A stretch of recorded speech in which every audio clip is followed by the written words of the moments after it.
नमस्कार, स्वागत है आप सभी का अपने यूट्यूब चैनल एनसीईआरटी विथ जूही पे। आज की क्लास में हम देखने वाले हैं आरआरबी ग्रुप डी के 4 फरवरी 2026 के थर्ड शिफ्ट में पूछे गए विज्ञान के प्रश्नों को।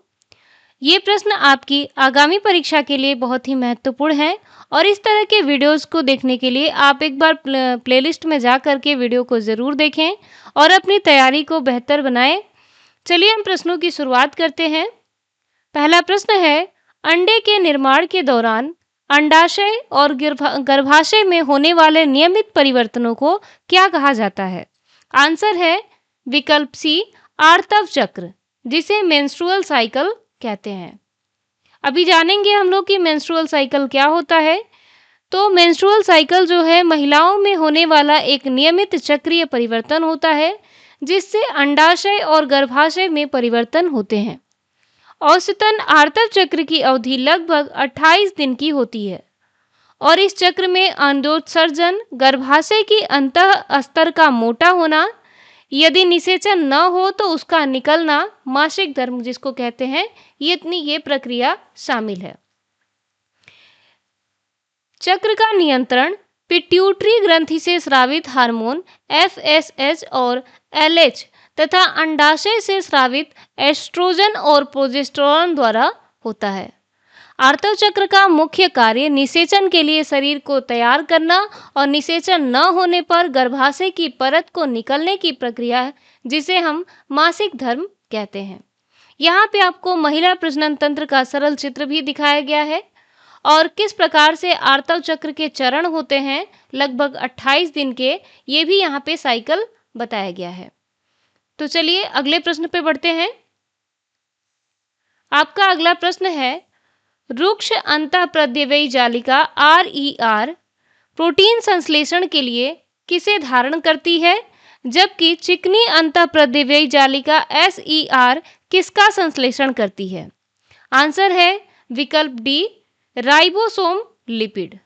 यानी रुक्ष प्रद्रव्यी जालिका प्रोटीन संश्लेषण के लिए राइबोसोम को धारण करती है, जबकि चिकनी अंतःप्रद्रव्यी जालिका SER लिपिड का संश्लेषण करती है। व्याख्या देखते हैं। एंडोप्लाज्मिक रेटिकुलम, जिसे शॉर्ट में ER कहा जा रहा है, एक जालिकानुमा झिल्लीदार संरचना होती है जो कोशिका द्रव्य में पाई जाती है। ER दो प्रकार की होती है, रुक्ष अंतःप्रद्रव्यी जालिका RER और चिकनी अंतःप्रद्रव्यी जालिका SER। रुक्ष ER की सतह पर राइबोसोम जुड़े होते हैं, इसलिए इसे रुक्ष कहा जाता है और RER प्रोटीन के संश्लेषण, परिवहन और संशोधन में सहायक होती है। ठीक है, यहाँ पर आपको अंतःप्रद्रव्यी जालिका यानी ER जो कि दो प्रकार के हैं, एक रुक्ष और एक चिकनी। रुक्ष में क्या है, राइबोसोम और झिल्ली। राइबोसोम से युक्त होता है, प्रोटीन संश्लेषण का स्थान है, प्रोटीन का परिवहन एवं संशोधन होता है और स्रावी प्रोटीन, एंजाइम, हार्मोन आदि के निर्माण में सहायक होता है। वही चिकनी अंतःप्रद्रव्यी जालिका जो है राइबोसोम रहित, यानी इसमें राइबोसोम नहीं पाया जाता है, लिपिड, वसा एवं स्टेरॉइड का संश्लेषण करता है, कोशिका विषहरण यानी डिटॉक्सिफिकेशन होता है और कैल्शियम आयन का भंडारण करता है, कार्बोहाइड्रेट उपापचय में सहायक है। ठीक है, अगले प्रश्न पे बढ़ते हैं। उन धातुओं के सल्फाइड अयस्क जो सक्रियता श्रेणी के मध्य में स्थित होते हैं, पहले ऑक्साइड में रूपांतरित होते हैं। इस रूपांतरण के लिए आवश्यक शर्त क्या है? आंसर है अधिक वायु की उपस्थिति। आइए इसकी व्याख्या देखते हैं। सक्रियता श्रेणी के मध्य में स्थित धातुओं जैसे कि जिंक, आयरन, लेड, कॉपर के सल्फाइड अयस्कों को पहले ऑक्साइड में परिवर्तित किया जाता है, जिस प्रक्रिया को रोस्टिंग कहा जाता है और रोस्टिंग में सल्फाइड अयस्क को अधिक वायु की उपस्थिति में गर्म किया जाता है।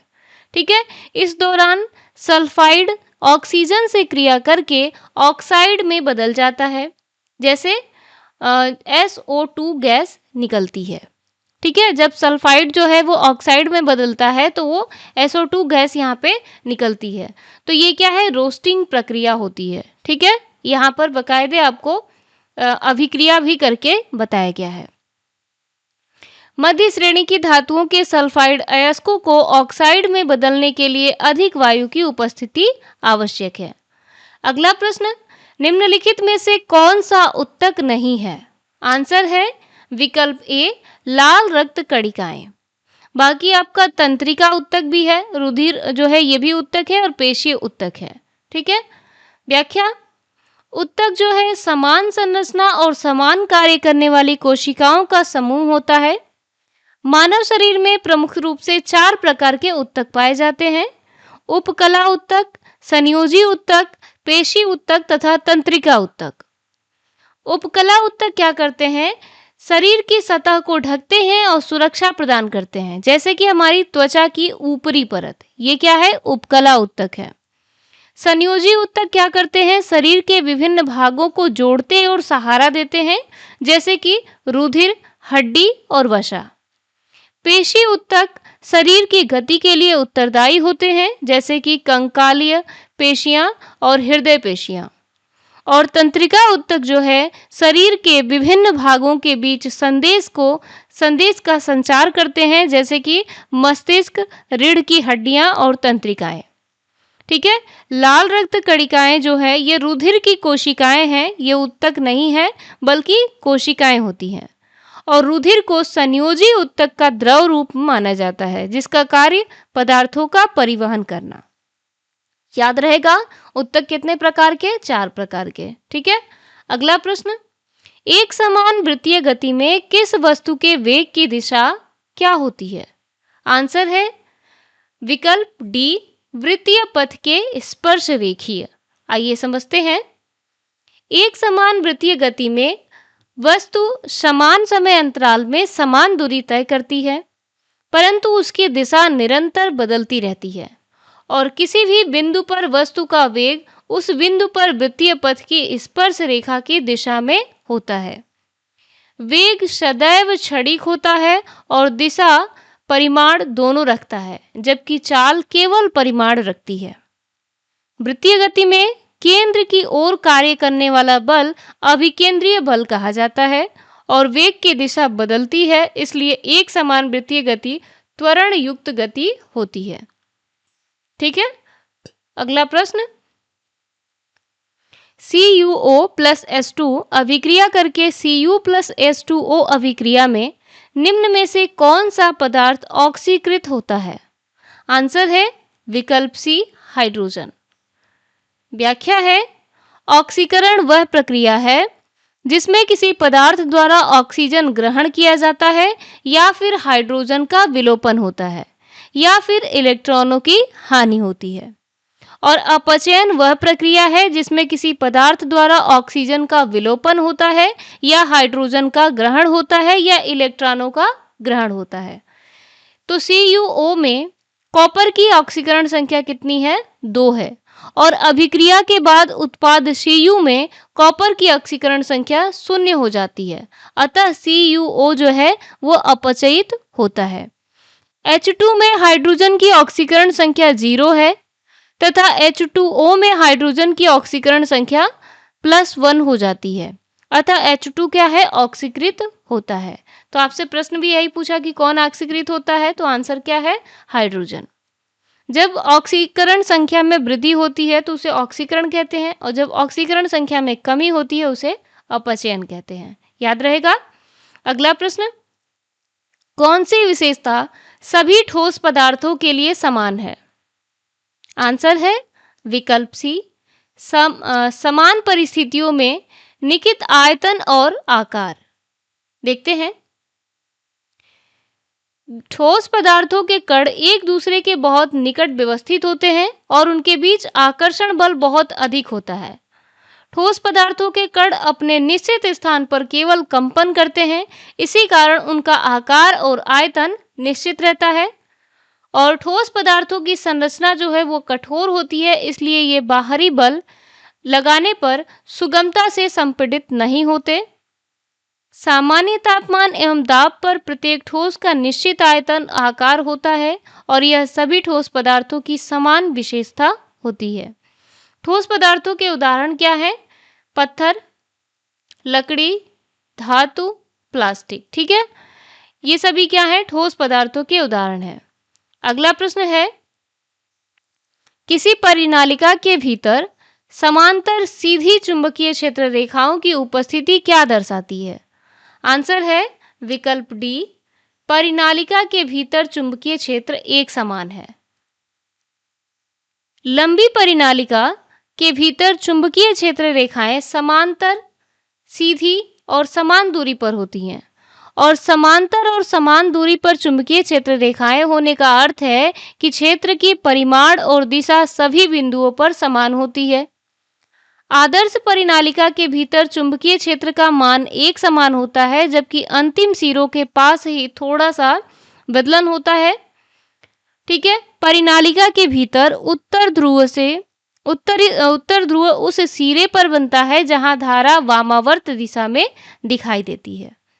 अगला प्रश्न देखते हैं, दूरी समय ग्राफ से बिंदु A से बिंदु B तक गति करने वाली एक वस्तु t2 - t1 समय में s2 - s1 दूरी तय करती है। निम्नलिखित में से कौन सा व्यंजक वस्तु की गति का सही रूप निरूपित करता है? आंसर है v = s2 - s1 अपन t2 - t1। आइए इसकी व्याख्या देखते हैं। दूरी समय ग्राफ में क्षैतिज अक्ष पर समय जो है तथा ऊर्ध्वाधर अक्ष पर दूरी ली जाती है। ग्राफ पर किसी दो बिंदुओं A और B के बीच की सीधी रेखा की ढाल वस्तु की औसत चाल को निरूपित करती है।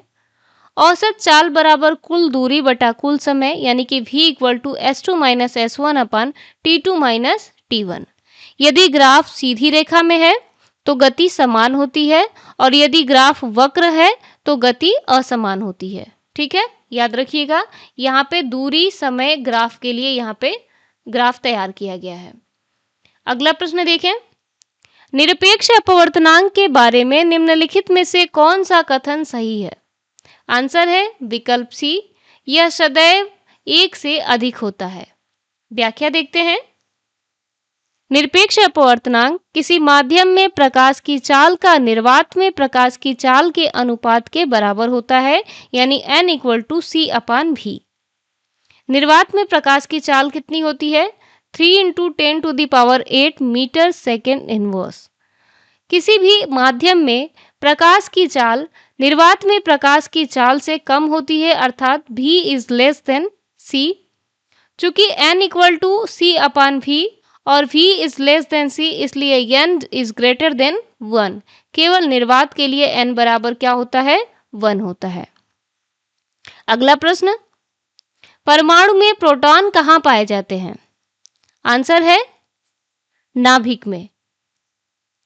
परमाणु का नाभिक प्रोटॉन और न्यूट्रॉन के कणों से मिलकर बना होता है।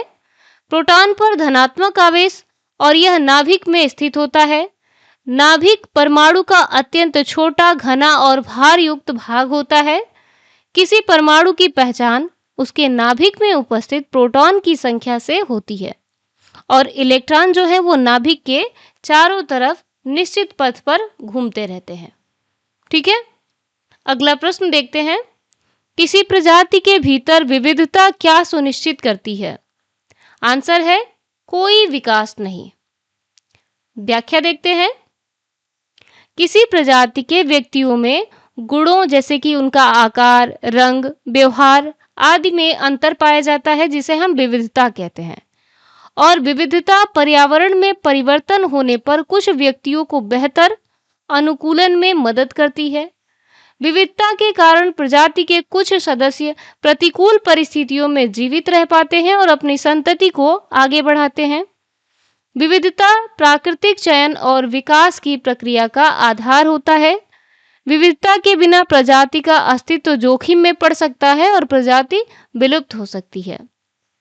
ठीक है, तो विविधता के लिए बेहतर अनुकूलनशीलता और जीवित रहने की जिससे संभावना बढ़ती है।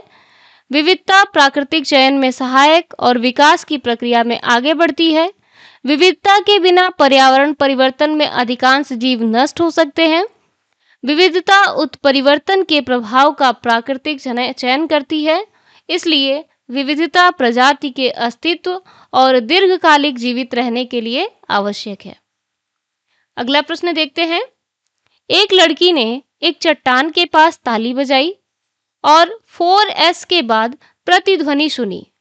यदि ध्वनि की चाल 320 मीटर प्रति सेकंड ली जाए तो लड़की से चट्टान की दूरी कितनी होगी?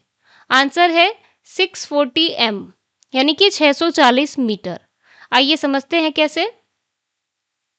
यहाँ पर कुल समय कितना है? t इक्वल टू 4s और ध्वनि की चाल v इक्वल टू 320 मीटर प्रति सेकंड। कुल दूरी कितनी हो गई? 1280, यानी कि 1280 मीटर। तो दूरी बराबर कितना होगा? कुल दूरी बटा 2, यानी कि 640 मीटर। प्रतिध्वनि क्या होती है? तब सुनाई देती है जब ध्वनि किसी बड़ी बाधा से टकराकर वापस लौटती है। प्रतिध्वनि सुनने के लिए न्यूनतम समय अंतराल 0.1 सेकंड होना चाहिए और ध्वनि की चाल वायु में लगभग 320 मीटर प्रति सेकंड होता है।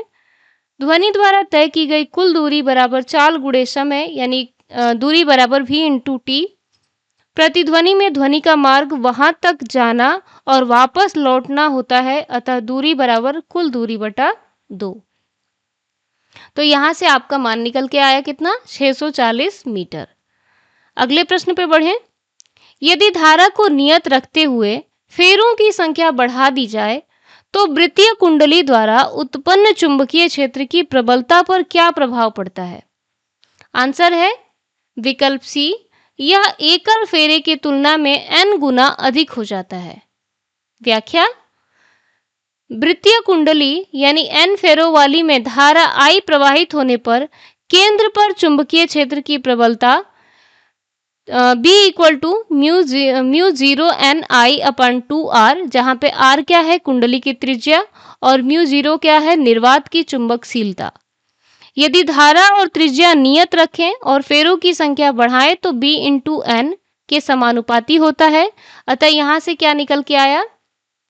B1 equal to mu 1 0 I upon 2r, जबकि n फेरों के लिए यदि निकाला जाए तो mu 0 n I upon 2r equal to NB1।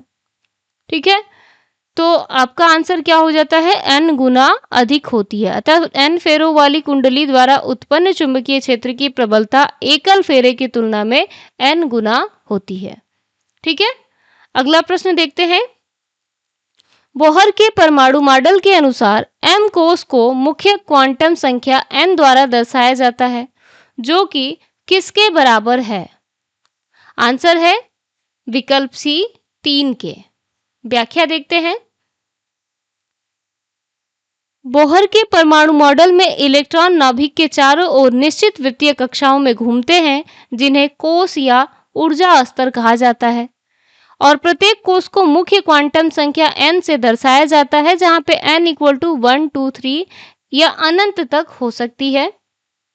k कोष n इक्वल टू 1, l कोष n इक्वल टू 2, m कोष n इक्वल टू 3 और n कोष n इक्वल टू 4 क्रमशः दर्शाती है। m कोष तीसरी ऊर्जा स्तर होती है, अतः इसके लिए मुख्य क्वांटम संख्या n इक्वल टू 3 होता है। ठीक है, मुख्य क्वांटम संख्या जितनी अधिक होगी, इलेक्ट्रॉन नाभिक से उतना ही दूर तथा ऊर्जा स्तर उतना ही उच्च होता है।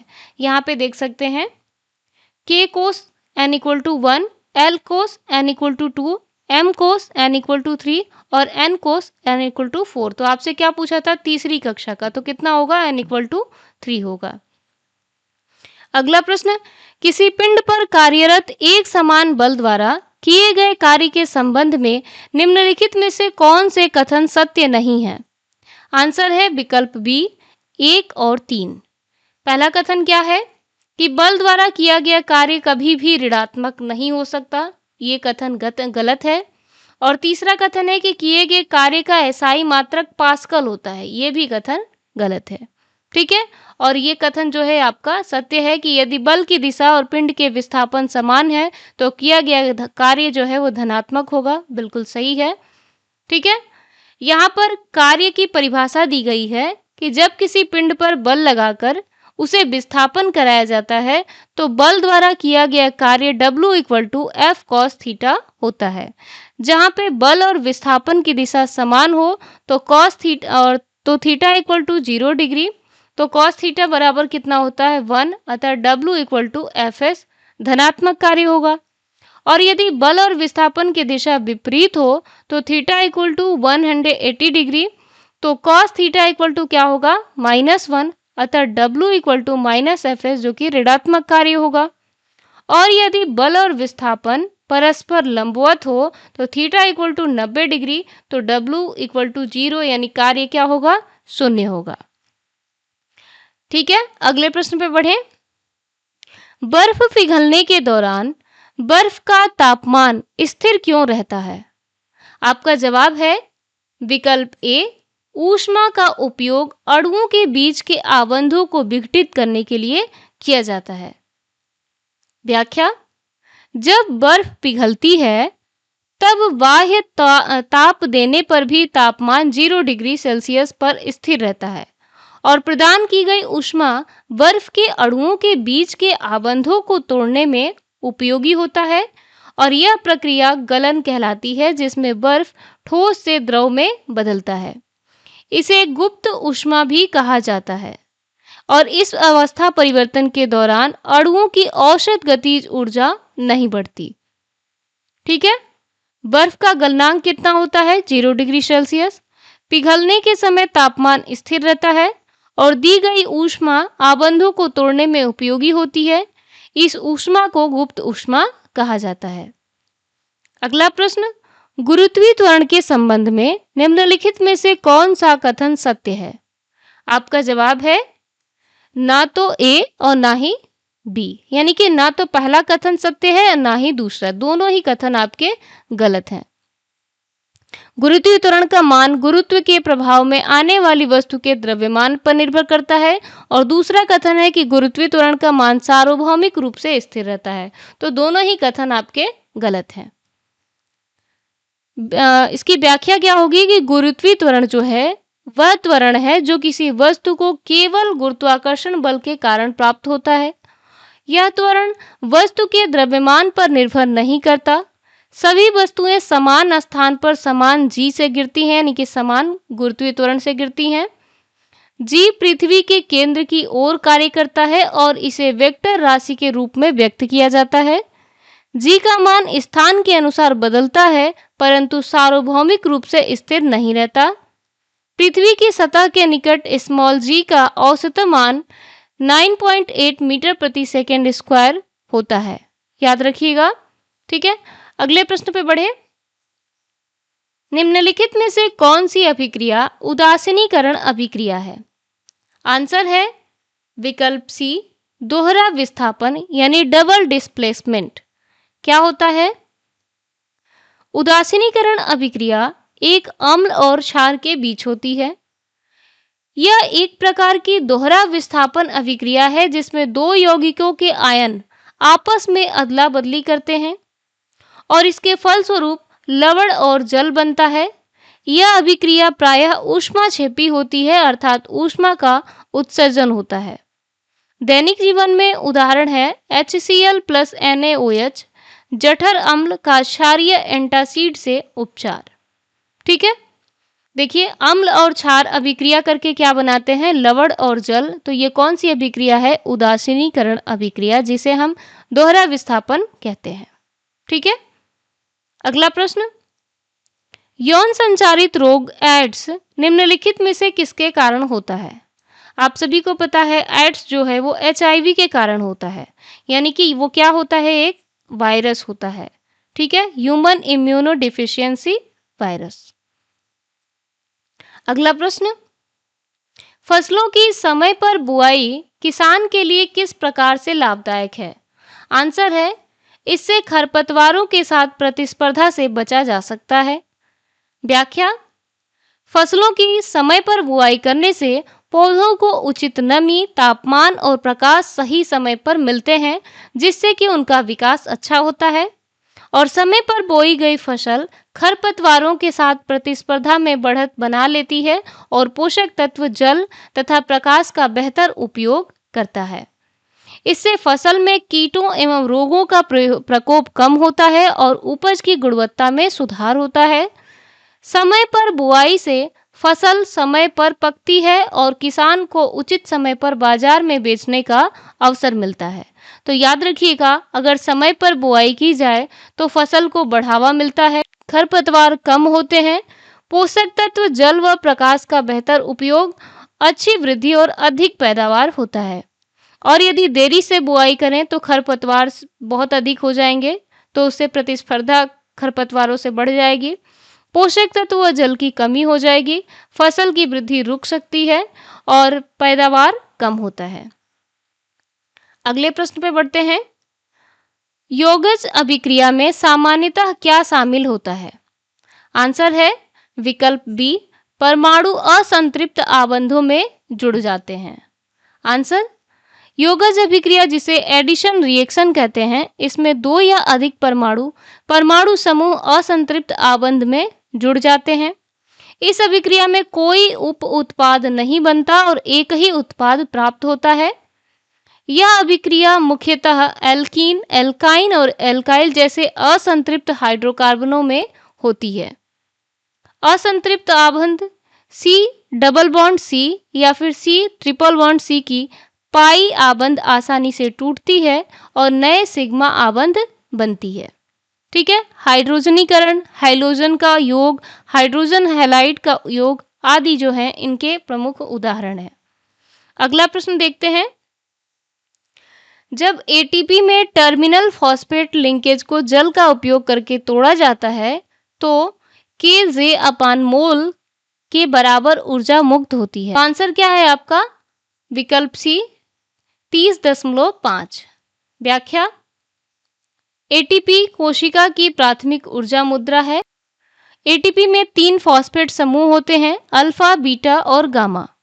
टर्मिनल फॉस्फेट लिंकेज उच्च ऊर्जा आबंध होती है। जब टर्मिनल फॉस्फेट लिंकेज को जल की उपस्थिति में हाइड्रोलाइज किया जाता है तो एटीपी जो है एडीपी प्लस पीआई बनता है।